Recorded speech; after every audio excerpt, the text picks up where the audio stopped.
Les femmes se forcent encore à avoir des relations sexuelles en 2025 parce que elles ont la tête pleine de représentations sexistes.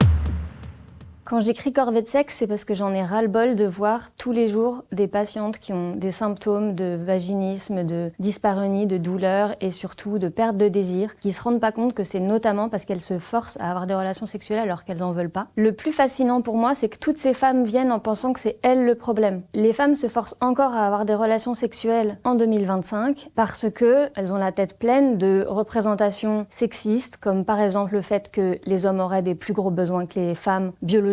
Elles ont intégré que non seulement ils ont des besoins plus importants, mais en plus, comme si ça allait de soi, que c'est à elles de résoudre ce problème et d'y répondre. Un autre point, c'est qu'elles ont souvent essayé de dire non à un moment donné de leur vie et que souvent elles ont eu une réaction négative en face. Beaucoup de femmes se représentent les hommes comme des sex machines ou des machines à ken. C'est vraiment présent dans l'état d'esprit, dans l'imaginaire des femmes. La limite entre céder et consentir est pas forcément toujours claire. Parfois, on consent, mais avec peu d'enthousiasme ou pas d'enthousiasme, et là pour moi ça va vers le fait de céder. Pour moi le consentement devrait être franc et enthousiaste. La différence entre le sexe sans envie, que j'appelle SSE dans le livre, et le viol conjugal, elle est pas toujours facile à identifier. Or, en fait, depuis quelques décennies, en France, c'est même une circonstance aggravante que le viol soit commis par le conjoint, justement parce que ça devient beaucoup plus difficile de clarifier les choses et d'arriver à dire non. À peu près toutes les femmes qui viennent pour des symptômes d'absence de désir ou de douleur à la pénétration banalisent complètement